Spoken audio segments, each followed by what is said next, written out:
Hi guys, Brian Jardine here again, and this is the third and final installment in the Staying on Budget series. In this series we've talked about staying on budget and in terms of the web developer and in terms of the web development company and their role, in this case our role at DevSavvy, in keeping projects on budget. But part of the reason that projects go over budget is because of scope creep. If you've worked in any capacity managing a project, you understand the term, you understand what scope creep is, and you understand how easily it can happen. Just an additional request, or maybe a member who's not part of the initial team that put together the project spec has gotten involved in the project and now is starting to send emails and requests for things to be done within the project phase. It's really important from a web development standpoint to identify scope creep early on.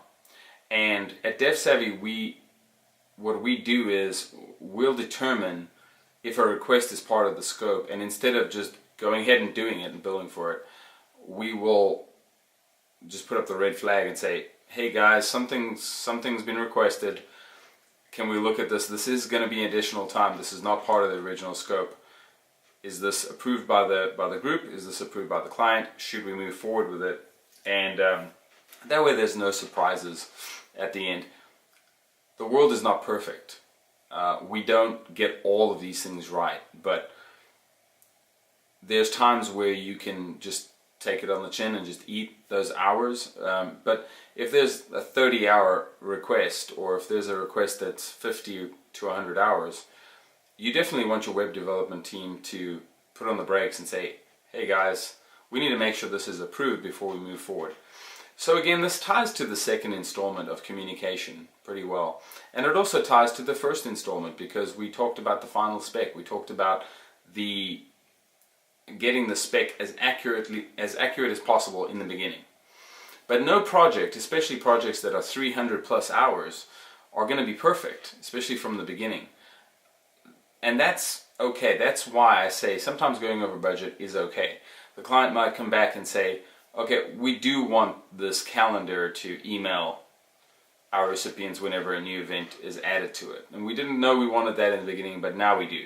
So what is that going to mean? And your web development team has to facilitate that conversation. And at DevSavvy, we understand that. We know that there's no perfect world out there. We know that projects are going to go over budget from time to time.